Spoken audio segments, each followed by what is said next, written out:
रियासत, सियासत, सफ़ारत और सहाफ़त ही के सिलसिले को ज़रा आगे बढ़ाकर माज़ी के झरोखों में झाँकने की कोशिश करते हैं। माज़ी में ऐसे दौर भी आए कि जब मार्शल लॉ भी हुआ करता था और फिर जमहूरी हुकूमतें भी आईं। इन अदवार में रेडियो पाकिस्तान की खबरें, पीटीवी का खबरनामा, पाकिस्तान के लोग अपने शहरों और गाँव में बिला तफ़रीक सुना करते थे और इन तमाम खबरों को मुसद्दक़ा खबरें ही जाना करते थे। इस दौर में कोई सियासी गिरोह और कोई मजहबी गिरोह अवाम पर इस कदर हावी नहीं हुआ करता था, ना ही मौरूसियत का कोई वजूद था। बहरहाल हर कोई खबरें ज़रूर सुना करता था। पान वाले की दुकान हो या नाई की दुकान, हर जगह रेडियो और टीवी से खबरें सुनना और फिर साथ ही अखबारात भी सुबह सवेरे अपने घरों के बाहर थड़े पर बैठकर पढ़ना और बूढ़े और बुजुर्ग लोगों को ताज़ा खबरें पढ़कर सुनाना भी गली मोहल्लों में आम हुआ करता था। गो के हुकूमत मुखालिफ जज्बात भी लोग रखते थे, मगर अखलाकियात अपनी जगह हमेशा बरकरार हुआ करती थी। टाट वाले स्कूल तरबियती दरसगाह होते थे। असातिज़ा का अदब व एहतराम मुकद्दम होता था। जिन दिनों की मैं बात कर रहा हूँ, इन दिनों में प्रेस ट्रस्ट ऑफ पाकिस्तान के अखबारात समेत दीगर अखबारात, जिनमें जंग, नवाए वक्त, मशरिक, अमरोज़, कोस्तान, इंजाम, हुर्रियत, मुसावात और तामीर के अलावा जिसारत, इन तमाम अखबारात का अपना मुनफरद म्यार और सहाफ़त की आला कदरें इंकशार हुआ करती थीं।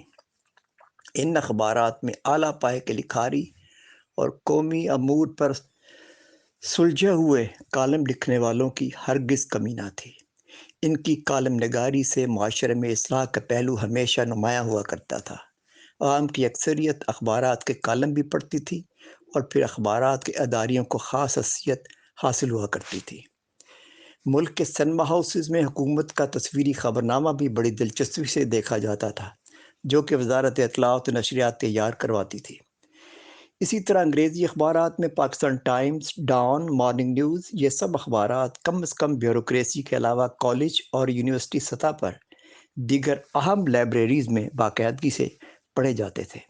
मुजल्ले यानी हफ्त रोज़ा और माहनामा मैगज़ीन, जिनमें आगा शोरश कश्मीरी साहब का चटान, अहमद नज़ीम कासमी साहब का जहानुमा और फिर महमूद शाम साहब का म्यार, इरशाद राव साहब का अल-फतह, सलाहुद्दीन साहब का तकबीर, ये सब अखबारात और मजल्ले बड़े शौक से पढ़े जाते थे। सितंबर 1965 की जंग में हमारी कौम का जज्बा दीदनी था। फिर इसी तरह 1971 की जंग में भी कौम मुत्तहिद थी और अवाम अपनी मुसल्लह अफ़वाज के साथ प्यार और अक़ीदत का जज्बा अब हमारी तारीख़ का हिस्सा बन चुका है।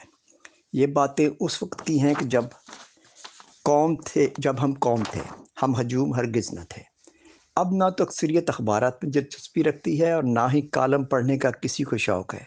अदारिया पढ़ना पढ़ना तो दूर की बात है। यह हाल हमारी अवाम और ब्यूरोक्रेसी दोनों ही का है। सहाफ़त पर आम लोगों की दिलचस्पी कम क्यों हुई है? इसकी सियासी वजूहात तो अपनी जगह पर हैं, क्योंकि अब लोग सियासी गिरोहबंदी का शिकार भी हैं और मोरूसी सियासत के चुंगल में फंस चुके हैं।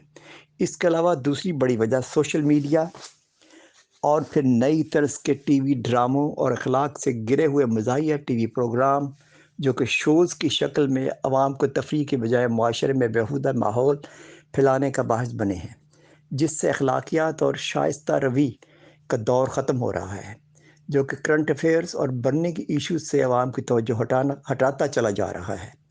इस तर्ज़ अमल से यकीनन कौमी सलामती भी मुतासर हो रही है।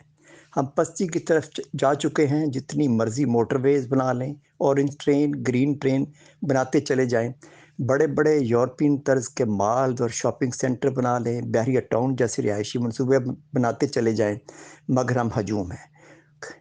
इस हजूम को कौन बनाएगा, ये बहुत बड़ा सवाल है। ये सब कुछ इतनी जल्दी में नहीं हुआ। कौम को हजूम बनाया है हमारे हुक्मरानों ने, जो कि इक़्तिदार में महज़ इसलिए आते हैं कि वे कौमी दौलत लूटें और अपनी नस्लों को आइंदा इक़्तिदार में लाने के लिए राह हमवार करें। ये सिलसिला दरअसल शुरू हुआ जनरल ज़िया-उल हक मरहूम के मार्शल लॉ के साथ। मियाँ फैमिली, फिर बाद में भुट्टो फैमिली, फिर बढ़ते-बढ़ते हाउस ऑफ शरीफ और हाउस ऑफ ज़रदारी तक ये सिलसिला फैल गया, जो कि इस मुमलिकत को ना सिर्फ मुआशी तौर पर खोखला कर गया, बल्कि अखलाकी तौर पर भी अपाहज कर गया। हमें अब सोचना होगा कि हमने قوم بننا ہے یا ہجوم بن کر ہی اپنے ملک کو تباہ کرنا ہے؟